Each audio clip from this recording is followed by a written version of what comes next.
Hi, I'm Masataka Goto from AIST Japan. Thank you very much for inviting me to give a lecture here in Montreal.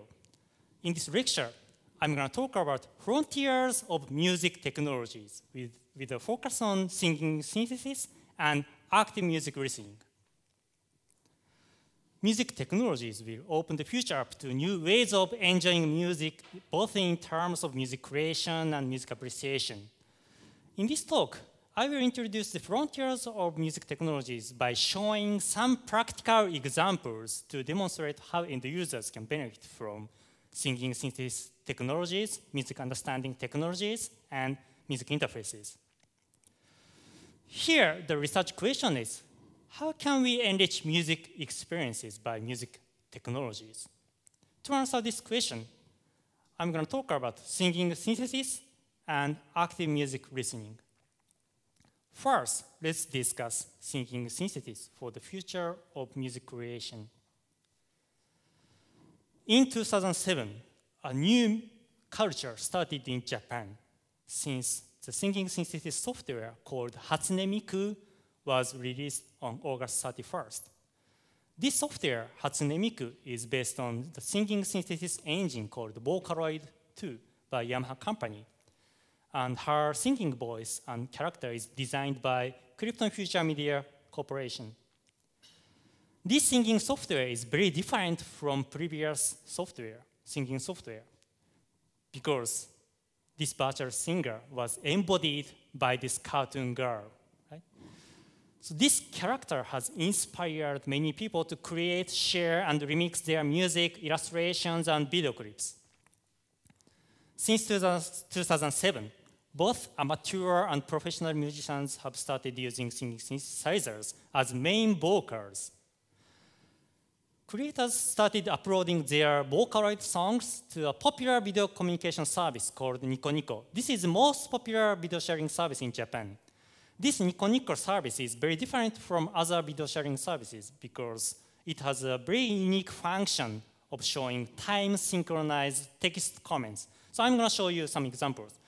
So we also uploaded our research demonstration video to this Nico Nico. Then you can see those comments on top of our video.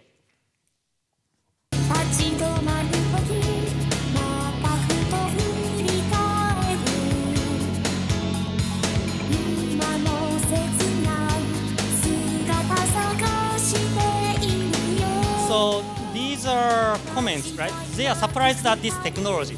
And then, so we can see how they feel about our music, about our research results.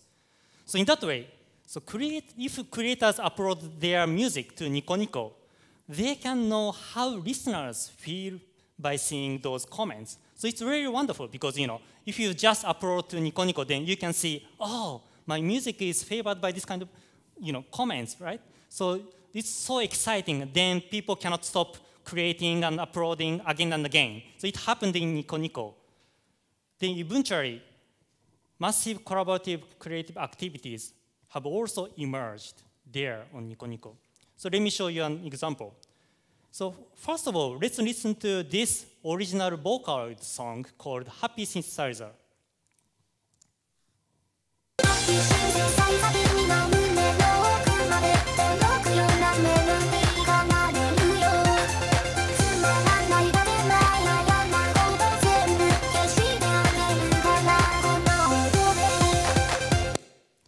So this is the original composition, original song. And then some people started singing this song because this is so great, right? So then let me show you such example here.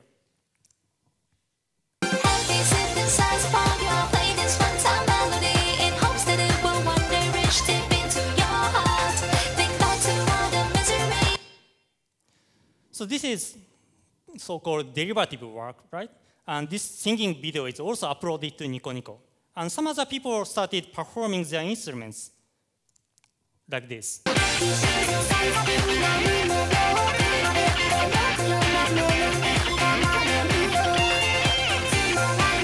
And also some people started dancing.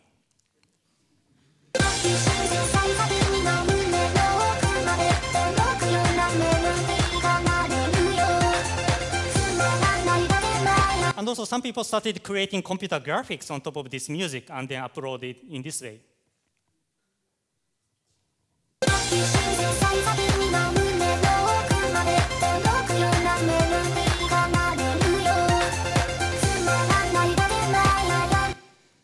In that way, according to our survey, more than 130,000 songs were created and uploaded as original Vocaloid songs. And coming from those original songs, there are more than 570,000 videos were created and uploaded as derivative works. So this is really impressive, right? So in that way, there is a chain of derivative creation that has opened up a new era of consumer-generated media. Dr. Hamasaki analyzed this really huge reusing network in 2009. And this picture is taken from his research article. And that network is so huge even in 2009, and it's still growing up, right? So this is really impressive. This is sometimes called Hatsune Miku phenomenon. Let me show you 1 minute great introduction made by Google.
As shown in this video, Hatsune Miku had many concerts, not only in Japan, but also in other countries, like Los Angeles, New York, Singapore, Hong Kong. She also had the performances as an opening act for Lady Gaga's concert tour last year. So let me show you one of those concerts that was held in this year, 2015.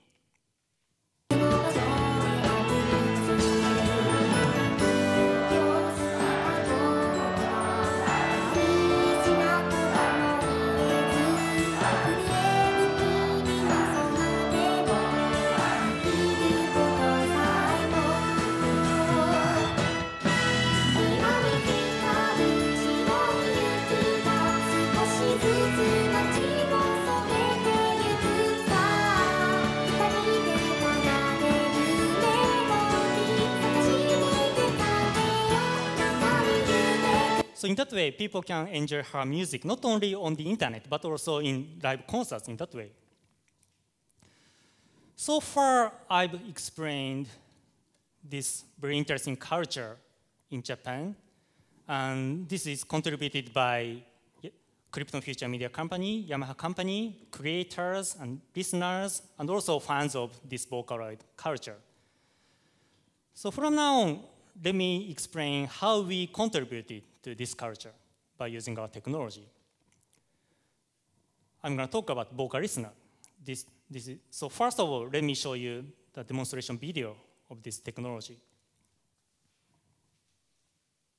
この世界のメロディー私の歌声届いているかな響いているかな So please note that this is not human singing.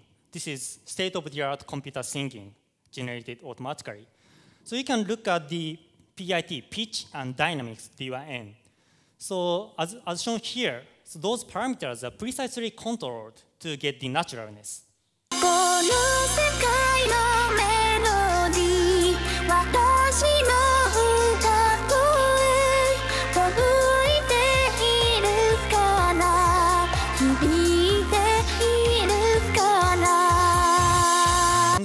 also see that vibrato is represented by that kind of pitch contour, right? So in that way, so this voice can get the naturalness. So this vocal listener synthesizes natural singing voices by analyzing and imitating human singing. It can imitate the pitch, dynamics, phoneme timing, and breadth of the singer's voice to estimate control parameters of singing synthesizer. So let's compare the original Vocaloid with our vocal listener. So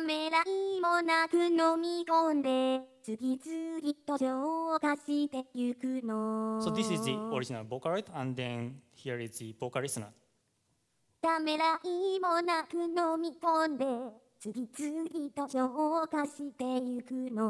So it's more expressive. Yeah. So to use this vocal listener, you don't have to input a music score by yourself. So you can just sing into the microphone to use this. So for example, so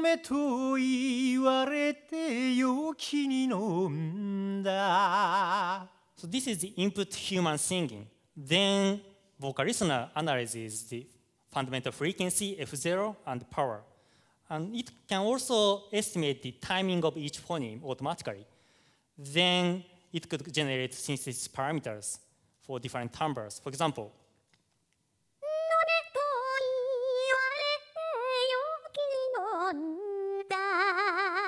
and you could also change the voice. So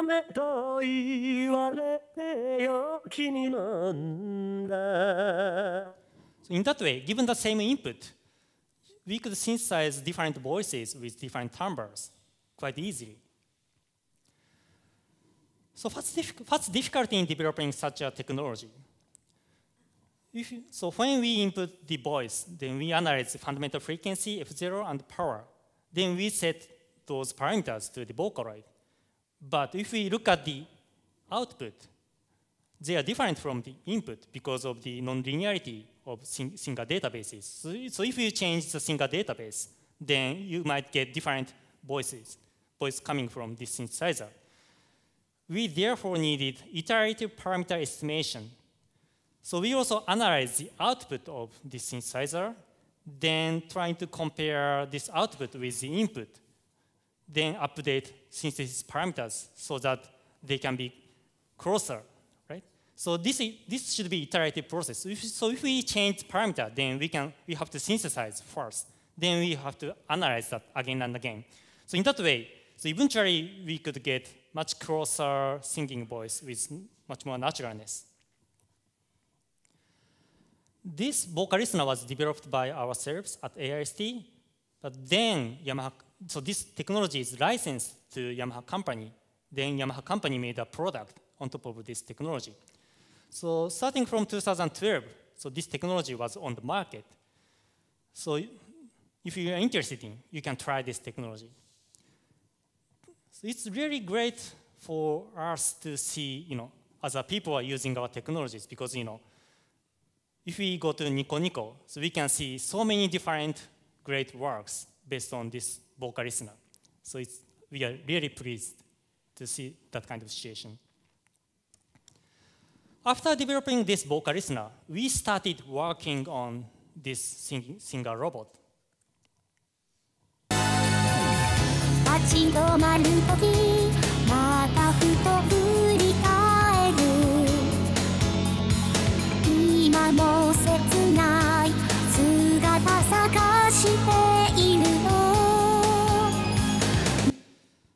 So this is a robot singer that is based on our humanoid robot called HRP4C meme. For this purpose, we developed another technology called Vocal Watcher. Here, the basic approach is to imitate a human singer, not only for vocal expressions, but also for facial expressions to generate robot motions. So let me show you a demo.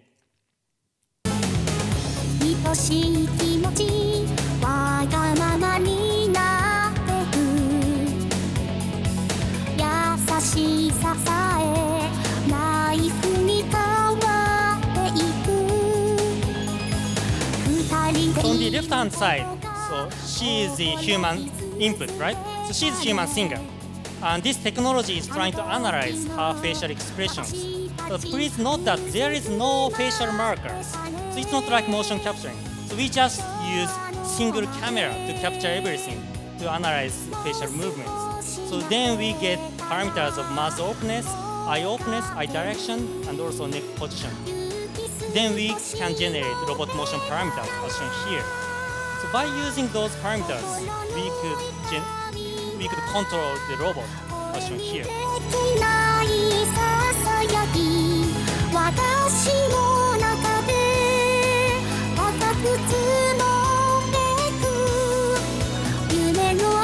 Okay, here. So if you compare human singer with our robot singer, of course, human singer has much more naturalness and much more expressive, representations here. But if this is due to the limitation of motor control in the robot head. So if we could have more motors in the future in the head, then we could have much more naturalness. When we started showing this robot at exhibition, we started uploading this demonstration to YouTube, there was a big discussion. So some people said, this is uncanny and this is creepy. And some people also said, this is really cute, right? So it's very interesting, as a researcher, it's very interesting to see such big discussion. And also, we often see this discussion called uncanny valley. Do you know this? So if you increase the human likeliness, right, by using technologies, the familiarity could be increased up to some point. But after that, there is a big drop, right? It's called uncanny valley. So some people think that this robot is in that valley. But, some people think that this is not in that valley, right? But anyway, as a researcher, we shouldn't be afraid of jumping into that valley.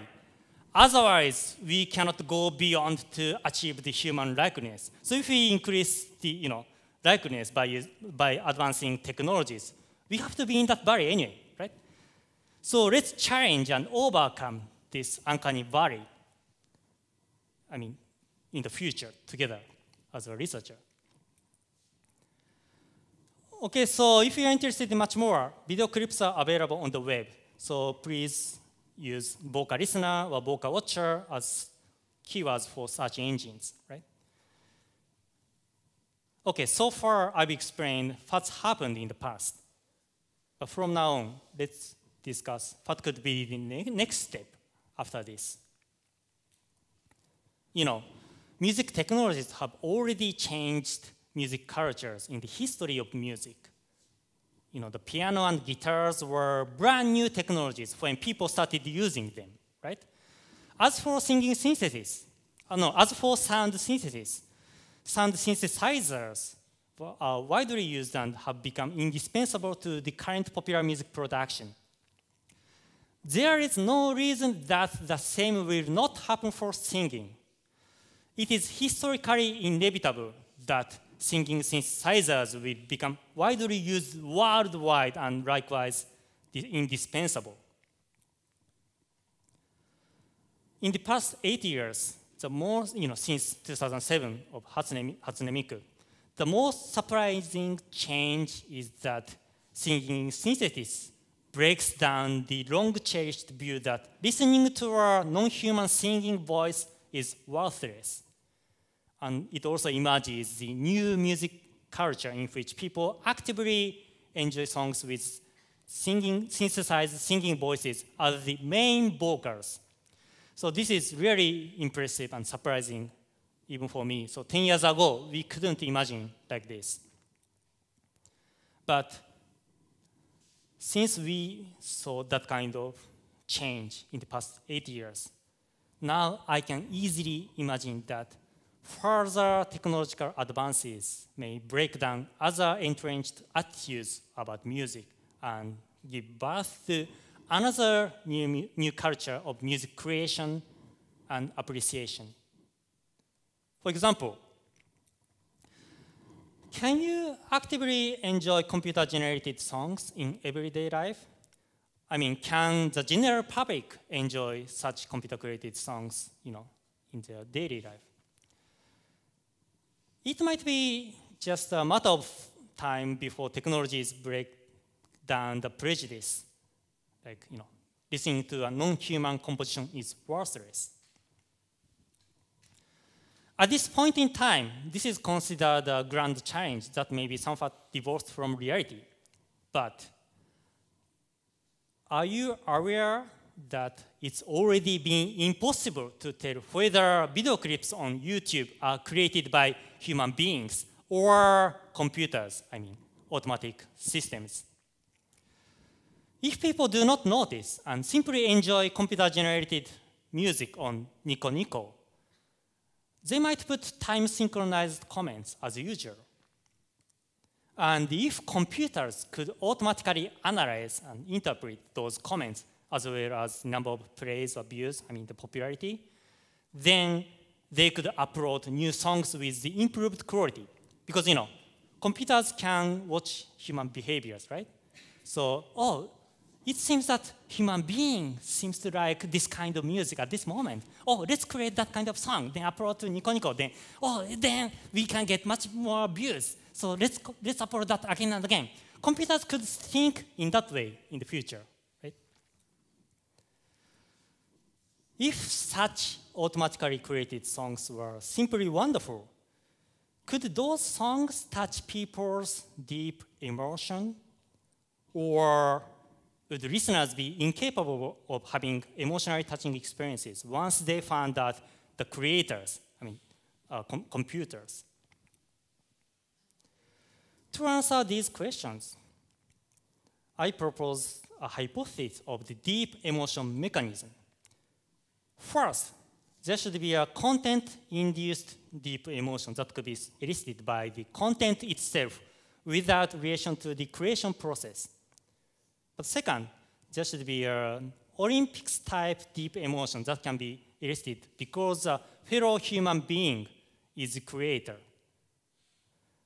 So if there is a car that can run faster than a human runner on an Olympics track, right? So people cannot be pleased because human beings should run there. So this emotion is induced in that situation. Third, there is a context-driven deep emotion that can be elicited when one knows the context in which the content came about. For example, if you know this music is created by a friend or a kid of yours, then there could be different emotion, right? So it's context-driven emotion. When automatically created music is going to be matured in the future, if content-induced emotion is enough, deep emotion can be elicited as usual. However, if Olympics-type emotion is indispensable, people cannot be impressed because people couldn't give a high evaluation to the computer creation.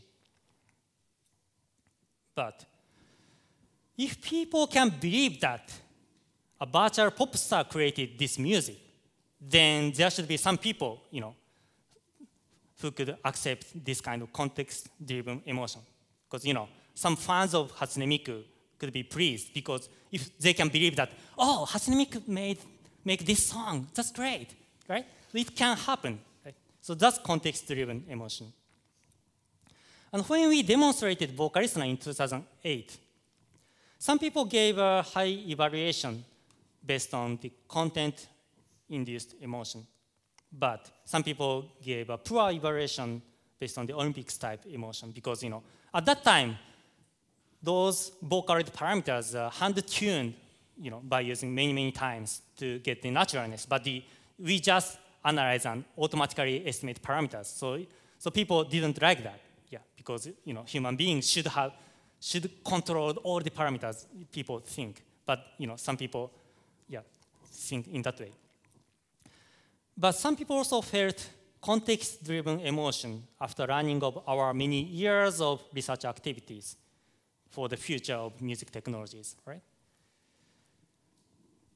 So in that way, so we are talking about such long cherished views, right?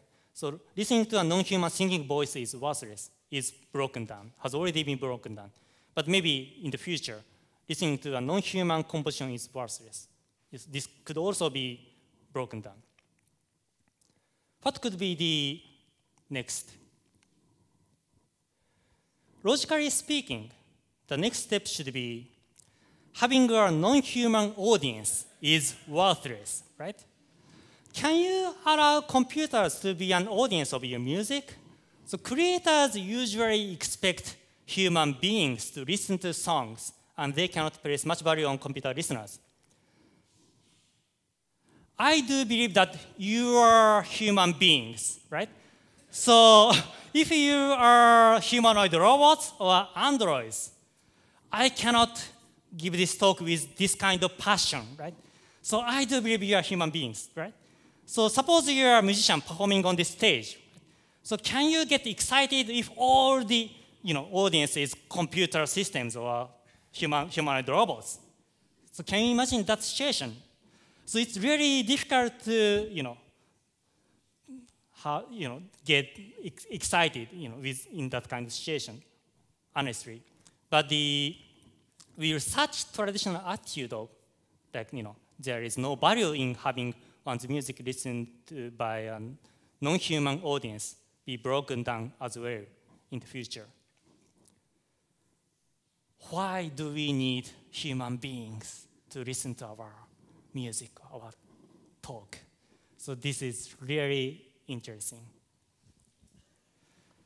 Okay, so far I've talked about singing synthesis, but now let's move to the second topic, active music listening for the future of music appreciation. In the future, music listening can be more active, more immersive, richer, and deeper by using music understanding technologies.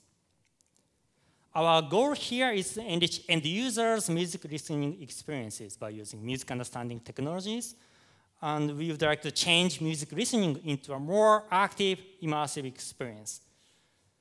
Toward this goal, we proposed active music listening interfaces. Here, these interfaces could enable non-musician users to enjoy music in more active ways. And also here the research question is, how can music understanding technologies enrich music listening? I mean, how can such technologies change music listening into a more active experience? As our answer to this question, we developed more than 10 active music listening interfaces. But since the time is limited, let me show you one of those, Smart Music Kiosk. Smart Music Kiosk is a music listening station with a chorus search function. Here, our automatic chorus search detection method enables you to change the playback position while viewing the music map. So this is music map. So let me show you the demo.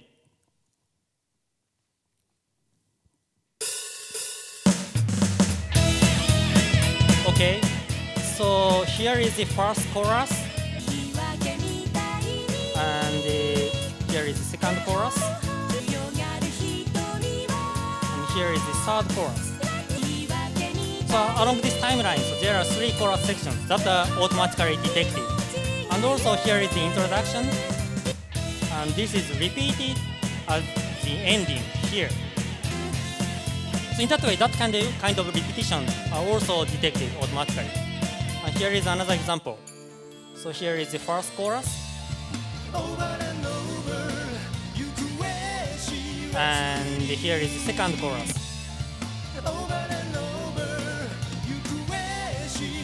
And here is the third chorus.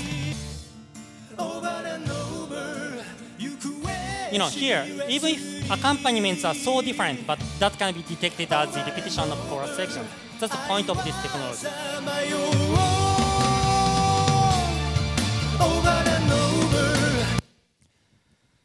So when we use this Smart Music Kiosk, we found that it could facilitate deeper understanding of the music structure. Smart Music Kiosk could inspire the music listening, focusing on the music structure, and it could give you a better understanding of the musical changes during the repetition.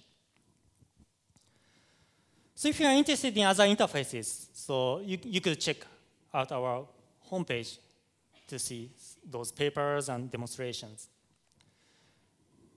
So those interfaces, we developed those interfaces again and again, but those are research level technologies. So we found it's very difficult for the general public to use our technologies. So eventually, we started developing public end-user web services by ourselves. So let me show you two examples. First, we developed Songle, that is a web service for active music listening based on music understanding technologies. Here, the research question is, how can we exploit the potential of digital content? So to exploit this potential, we developed Songle to allow end users to enjoy popular music on the web by using our technologies. So let me show you a demo. Are the world to me, you're all I see. My love for you is more than a simple song. It's a symphony growing strong. So here we use our automatic music understanding technologies to estimate 4 major types of musical elements. From the top, the music structure, chords, melody line, and the beat structure. So let me show you the demo again to see those content. Okay, here is the beat. So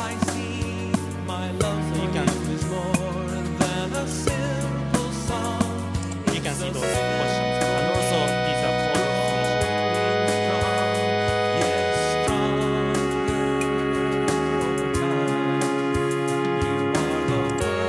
Here is the melody line.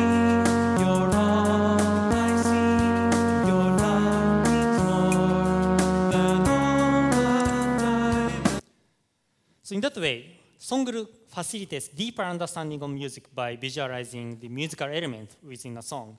So if you look at different music structures shown here, then even though people are not aware of that structure, but it's quite easy for them to understand what's going on in the structure level, right?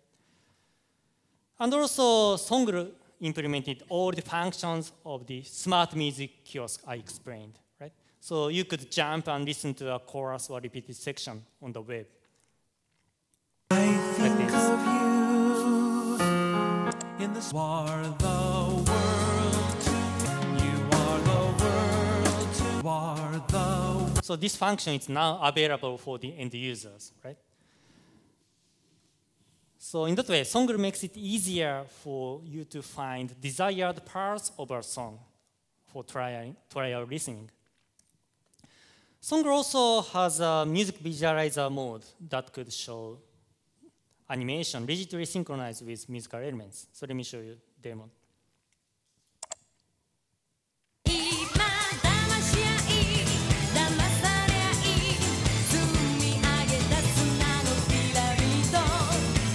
So as shown here, so these colors are changed according to chord progression, and also background color can be changed according to the music structure. For example, it's going to be white after the chorus, right?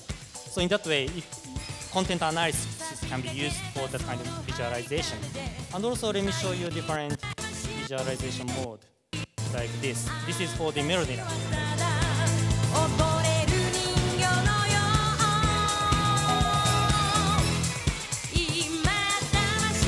And also, here is another mode, right? So you can see the music map in a different style.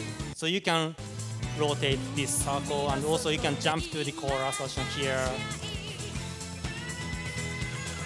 And also you can see the entire picture of this music map here. And you could also browse music in this way. So everything can be done on the web, so you can try this later. So in that way, on Songle, more than 920,000 songs have already been analyzed. So it could cover YouTube, Nico Nico, SoundCloud, and PeerPro video clips, or sound files, and also it supports MP3 files on the web. And here, the user's browsers plays back music streamed directly from the original website. So you just cannot upload your music to our Songle. So you have to upload your music to somewhere. Then you can use our technology on Songle. Okay, so, but if we have this kind of web service, since technologies are not perfect, there was a difficulty because, to get if we have to wait until technologies could be matured, so we cannot have that kind of service right now. So here, the next challenge is how can we provide practical applications even if technologies are not perfect. So we used an idea of crowdsourcing for music annotations to solve this problem. So let me show you this example. So on Songle, you can change the position of chorus sections as shown here, or change the duration, or put another section here. So you can edit that kind of annotation. So if you save and store this, then that can be shared from the rest of the world.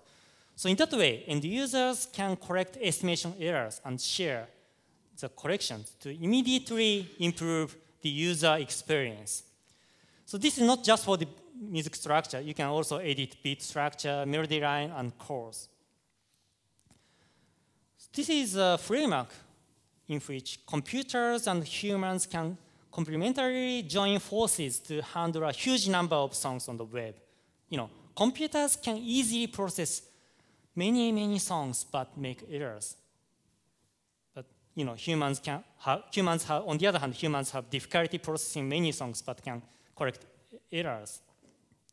So Songle tries to maximum the benefit from these both sides by making errors as easy to correct as possible. So we ask end users to contribute. Then we could have much better world. So this framework is really important for the future music systems. Furthermore, we developed a web-based multimedia development framework called Songle Widget. So this could make it easy to develop web-based applications with rigid music synchronization. So with this Songle Widget, you can control computer graphics, animation, and physical devices such as writing devices and robots in synchronization with music on the web. So this is already open to the public, so you can just access Widget, Songle, JP to use this framework for your music development. So let me show you some examples of applications using Songle Widget. First, this is a video jockey web service using Songle Widget.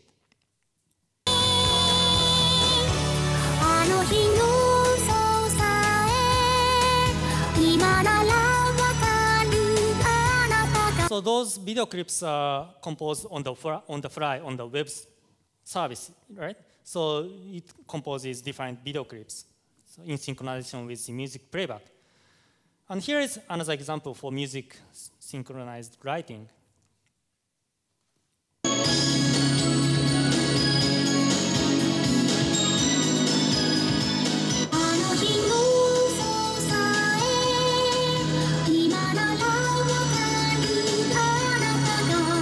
So here you don't have to control everything. So you can just pick up one of the songs on the web, then those writing devices can be controlled automatically according to the content of that music. And also we control robots.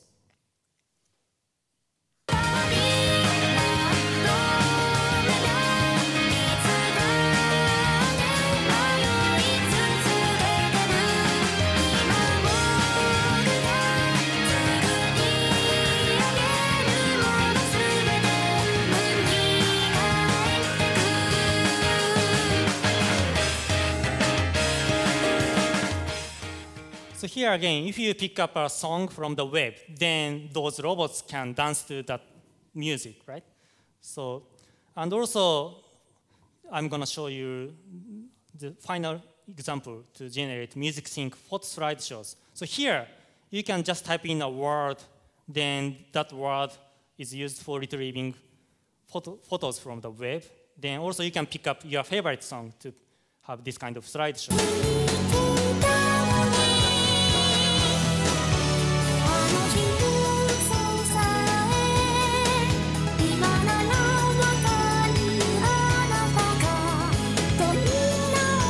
So this is also on the web, so you can just use this photo Songle JP, right?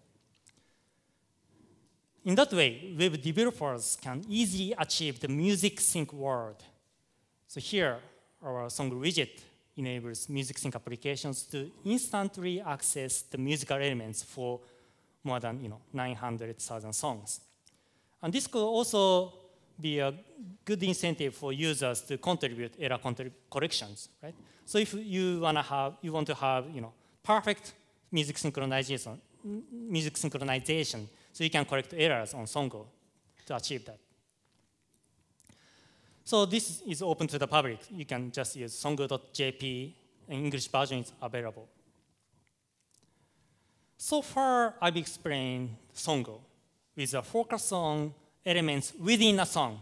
So finally, let me show you another service called Songrium with a focus on relations among songs. Okay, so Songrium is a web service for music browsing assistance based on web and music technologies. Here the research question is, how can we browse and watch the ever-increasing huge amount of digital content? So as our answer to this question, we developed Songrium to allow end users to understand and enjoy various relations among songs on the web by using web mining and music understanding technologies. I explained this very impressive derivative creation at the beginning of this talk, but this structure is invisible in usual. So even if you go to Nico Nico, it's very difficult to be aware that, oh, this song has so many derivative works, right? So it's not seen there. So this is analyzed by our Songrium, and Songrium has that kind of function called planet view. So Songrium could analyze and visualize such derivative relations as shown here. Okay,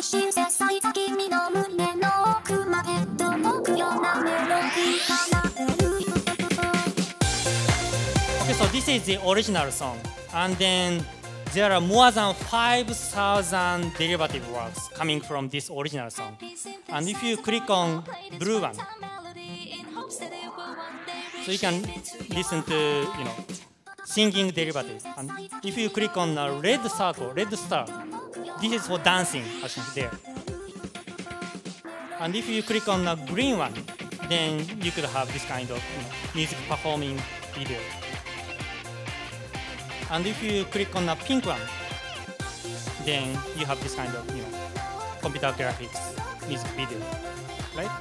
So in that way, if you use this service, so you can see different derivative works, right, coming from this original song. So after developing this function, we found that such derivative stars, derivative colors, could give us very interesting information. So if you see many red stars surrounding, right? So that means dancing, right? So there are so many dancing derivative works. So that means people cannot stop dancing to this music, right? And if you see blue stars surrounding, right? So that means singing. So then you could find that, oh, so many people are singing to this song. And also there are green stars. It means performing their instruments, right? So then, if you listen to this song, maybe you cannot stop performing your own instruments, right? So such derivative works show the power of influence of each song. This is very interesting. This is the new important way of finding influential original songs. So such kind of influence is really, it's not just, ranking, right? It's not by the number of views. So this is really great, influential position, influential representations, right, for that kind of songs. So this can be incorporated in other services in the future. Okay, so far I've explained derivative relation, but there are those other types of relations. So we allow end users to freely add that kind of relations by social tagging. So here, by using that kind of orange lines, so you can browse in different ways. Okay. So here, you see each line shows different relation. And then you can click on that to move to a different song.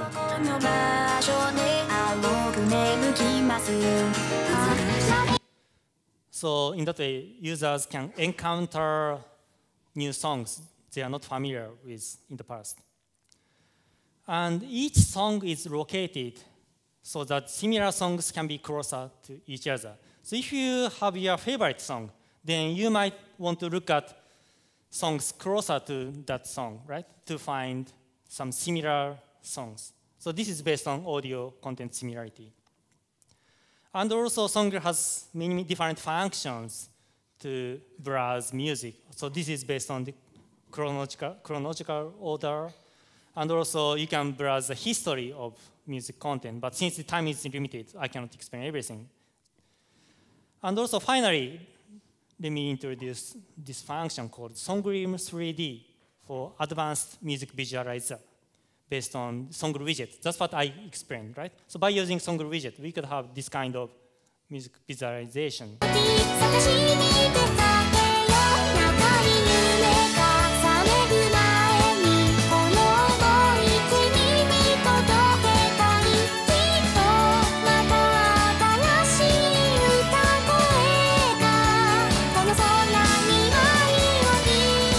So this is also automatically generated. So you can just pick up a song, then you can have this kind of visualization for that song automatically.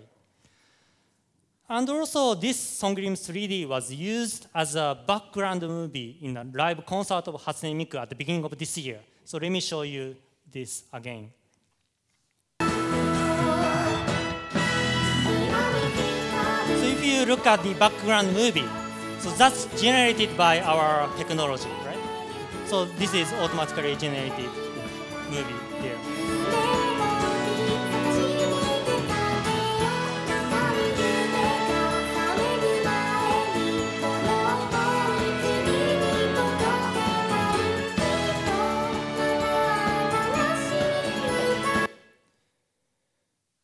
Okay, so far I've explained Vocaloid music on Nico Nico for Songrium, but the Songrium could also support YouTube. So if you're interested in pop music on YouTube, you could also use Songrium. Okay, so it's also available on the web, so please check that out. And so far, I've explained both services, and they are linked to enrich music experiences. Okay, so let me conclude this talk. In the former half of this talk, I discussed singing synthesis by showing demonstrations of vocal listener and vocal watcher. And in the latter half of this talk, I explained active music listening with a focus on Songle and Songrium. So this research can be done without their help. So I really would like to thank to their collaborations. That concludes my talk. Thank you.